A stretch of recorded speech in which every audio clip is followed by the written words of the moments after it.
Hey everybody, my name is Nate with Common Sense Gaming, and Call of Duty has kind of taken over the world, especially over the last couple months with the COVID-19, everyone staying home. Call of Duty Warzone is free to play and cross-platform. It is the perfect mesh of success. It is all of the perfect traits for a game to have for success. Now, let's talk about this year's game, Call of Duty Black Ops Cold War 2020. It is apparently on track to be released this year. Activision has said this. It is still on track to be released this year. But did you know that this is also the latest we've ever been into a year without a Call of Duty reveal? We're actually months past when the oldest game was released. Oldest game had, a trailer, a game that had waited the longest to reveal itself is what I'm trying to say. Now, what does this mean for the new game? This means, I don't think it's COVID-19 delaying it. There could be a little bit of that, but I think the game is essentially done. What I think is going on, and remember, these games usually release in November, and we are really close to November. What I think is going on is Activision, Blizzard, and Treyarch have seen the insane success of Warzone, and they are completely rethinking the content, the monetization, how they're going to release this. Are they going to do it like Apex Legends, where it just kind of falls into our lap out of nowhere one day? We get leaks a couple days before and then the game is out? Or are we going to do it like Call of Duty Warzone, where it comes free to play? And maybe we're going to do that with the multiplayer too. Maybe this is going to be the first Call of Duty that is completely free to play, and it's going to really start to take the shape of Call of Duty Mobile, which is another insanely popular Call of Duty game. I don't know, not many people talk about that. Hey, I should use that as gameplay in one of these videos. What you're watching right now is Modern Warfare, but I do have gameplay recorded on my iPhone of Call of Duty Mobile, and wow, is it easy. There is like no skill-based matchmaking, and you can just dump on people. I'm assuming most people that play are little kids. Regardless, I think this is very exciting, even though we haven't seen anything yet in terms of trailers. We're kind of playing this weird teaser game, as you guys know, like Sombra in the Overwatch reveal thing. We're doing the scavenger hunt with the community, and honestly, it's kind of dumb. I don't find that stuff very interesting. Everyone seems to be completing it, like the daily goals and the quests. The daily puzzle seems to be solved every hour, and then we just wait for the next day. It's dumb, and I'm sure most people kind of agree, but I don't know, it's cool. It gets people talking about the game. I think this game is going to end up releasing completely free to play, and I think this game's going to look nothing like any Call of Duty we've ever seen before, and I couldn't be more excited. Now, there are many avenues we can walk from here. Like, what is the skill-based matchmaking going to be like, which is probably what you good players out there listening. I think you good players are worried about skill-based matchmaking more than anything. And I'm with you. Unfortunately, I think that it will remain the same in this game because they have seen that everything with Modern Warfare has worked. I believe skill-based matchmaking will be once again put into the recent title. But there are some more things I'm hoping happens. Number one, I hope they learn that the maps from Modern Warfare were terrible. People do not want to play 10v10.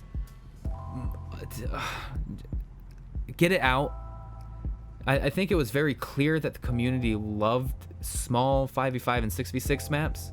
Shoot House is a great example. Modern Warfare launched with just the worst map pool in the history of the franchise. And guys, I actually do really like the game Modern Warfare. I think this is one of my favorite all-time Call of Duties. I wish there was no skill-based matchmaking.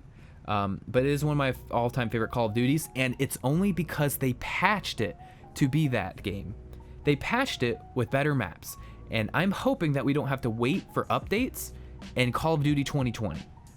I'm hoping that right off the bat, Activision, Blizzard, and Treyarch see, and Treyarch is typically great with maps, so I'm not going to hold it, over their head that this is probably going to happen. I really hope that they learn smaller maps and smaller games like 5v5 and 6v6 are what the community wants.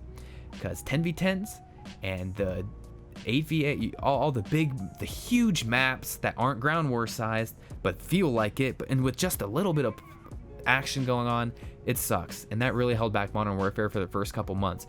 It wasn't until Warzone really started to get going when Call of Duty saw this insane trend of momentum across like all social medias and streaming and player-based counts.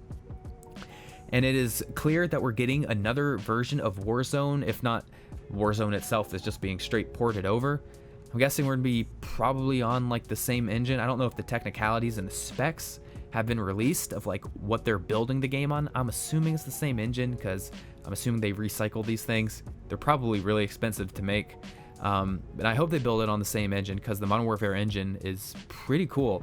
And I enjoy running that game on my PC. I'm happy with my frame rates for the most part. Nothing quite fills the need like Overwatch and Counter-Strike in terms of FPS, but I'll let Call of Duty slide because it's so graphically intensive, which is shocking to say that Call of Duty is what is graphically intensive.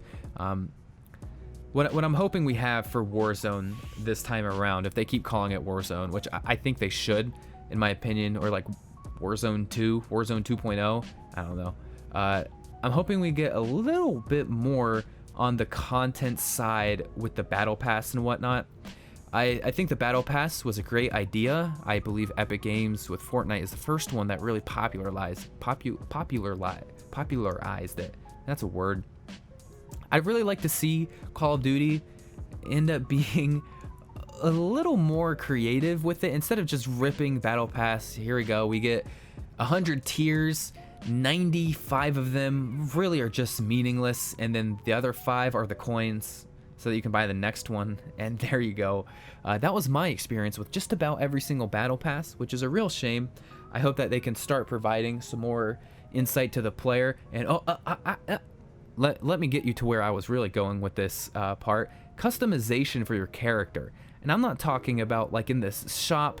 This is what I'm hoping you can do for Call of Duty 2020, by the way. I don't want you to buy skins in the shop. I want you to be able to fully customize your character.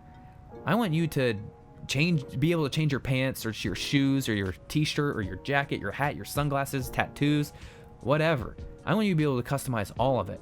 Kind of like how in Halo Reach, if you guys remember that kind of modular system of unlocking different pieces of gear, and whether this is bound by achievements in game, which is personally how I want it, but I know we're not really there as an industry anymore. Now it's more buy it. I would really like for us to be able to customize pieces of our character to really stand out. And I'm not necessarily saying I want us to glow pink and green like Black Ops 3 and 4 and Advanced Warfare, where it kind of got ridiculous. I want us to still have like that very military look, but I want us to have some cool customization options. There's a ton of cool stuff they did with this year's game, but I want to be able to change, the different pieces of it. And I think that is something that will go such a long way in terms of monetization. And that's something you can tie in with the Battle Pass too. Stuff that's not as lame as the operators. We really need to drop the operator stuff with these games and the hero class. I know they're never called heroes, but the champions or the, whatever they were. They were classes in the last couple Call of Duties. Like you could play as a class, not your create a class, but you have a class as a character that does special, unique abilities. That stuff is stupid, and I'm so glad that they didn't take over the special abilities in this game. What a great call by their creative department and like the game directors, because wow, that stuff is so boring in Black Ops 3 and 4.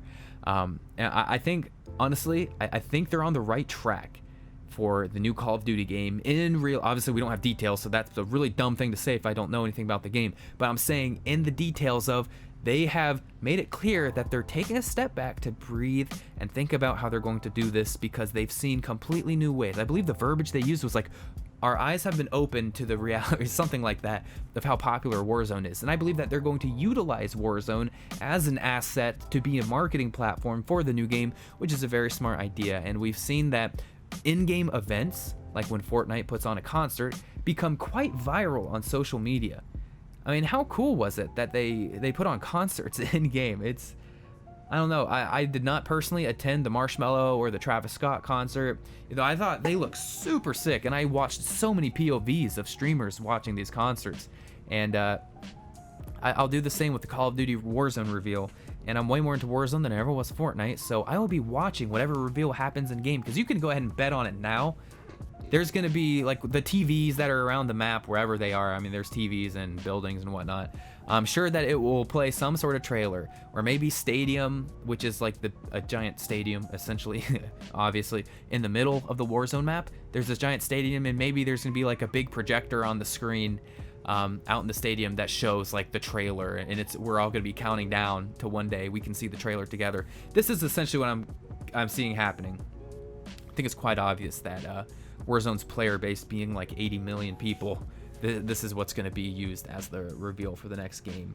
And I think it's pretty exciting. I know this video is like so many different topics under the umbrella of Call of Duty, and we're really just kind of brainstorming through what is going to be of this next Call of Duty game. And this is coming from someone who has played every single game. I'm not kidding, and that's just not me playing 4 through current. Now I'm talking back from number 1. I was renting these games from Blockbuster back in like 2006. Whenever the first one was. I remember I was a little kid. My dad took me to Blockbuster and I played it on my PlayStation 2, 1, 2, and 3. I owned 3, actually. I even bought that from GameStop when I was like 12. I mean, I couldn't do it because it was like rated M, I think. I forget. No, it wasn't. I think it was teen, because Mafia was my first M game. My parents should not have let me have that game. That's for darn sure. Anyways, hope you guys enjoyed this Call of Duty video. Hit me in the comments if there's a special topic that you want. I'm not saying I'm gonna do it, because I'm not like the other YouTubers that say, tell me, guys, just tell me what you want me to make a video about, and I'll go through it. I'm not really like that, but if you have an actual gaming, like a sweet gaming topic that's really relevant to the industry today, or like a comparison to the industry from before to today, I think that would be just awesome. So yeah, that's this video. Hope you guys enjoyed. These are starting to turn into like podcast style things. Call of Duty is gonna be fun, and I hope you guys have some friends to play the new one with, because I will be grinding it with mine. Have a great day, guys. See ya.